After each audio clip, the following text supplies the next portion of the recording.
बिहार बच्चों को रेडिकुलाइज किया जा रहा है। प्रियंक कानून को ये कह रहे हैं सेक्युलर कंट्री में ऐसे सिलेबस नहीं होने चाहिए, गैर इस्लामिक बच्चों में हीन भावना पैदा करने की कोशिश है। क्या कह रहे हैं जरा सुनिए।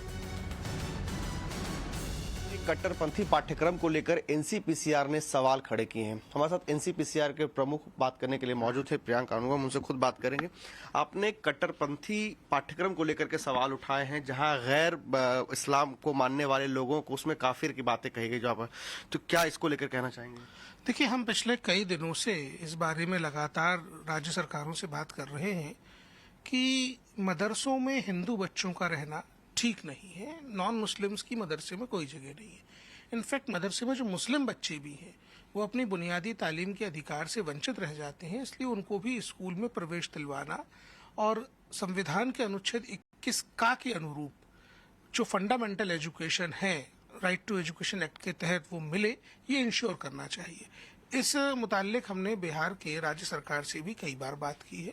हमने उनसे कहा है कि जो हिंदू बच्चे वहाँ पढ़ रहे हैं मदरसों में, उनको तत्काल जो है स्कूलों में डालें, और जो बिहार में मदरसों में आप मुस्लिम बच्चों को भी पढ़ा रहे हैं उनको भी स्कूली तालीम ज़रूर दें। तो इसके जवाब में उन्होंने कहा कि हमारा सिलेबस तो हमने यूनिसेफ से बनवाया है, तो हम ये नहीं करेंगे। अब मैं आपको यहाँ बता सकता हूँ कि जो सिलेबस वहाँ पढ़ाया जा रहा है, ये देखिए, ये वेबसाइट बिहार राज्य मदरसा शिक्षा बोर्ड की है। इसमें ये तालीमुल इस्लाम उर्दू बाय शेख मुफ्ती किफ़ायतुल्लाह साहब की जो किताब है वो ये है। अब आप इस किताब की इस लिंक को ही प्रेस करते हैं तब ये किताब जो है खुलती है। अब ये किताब देखिए, ये पाकिस्तान में छपी हुई तालीमुल इस्लाम किताब है, ये देखिए।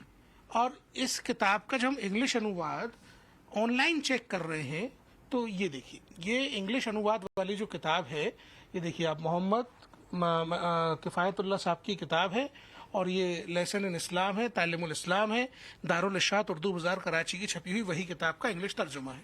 अब इसमें जो अंदर कंटेंट है उसकी तरफ मैं बताना चाहूँगा। इसमें अब आप खुद देख सकते हैं, who do we call those who do not believe in Allah? They are all called kafirs. Some people worship objects other than Allah, or believe in 2 or 3 gods. What are such people called? Such people are called kafirs, unbelievers और मुशरिक्स।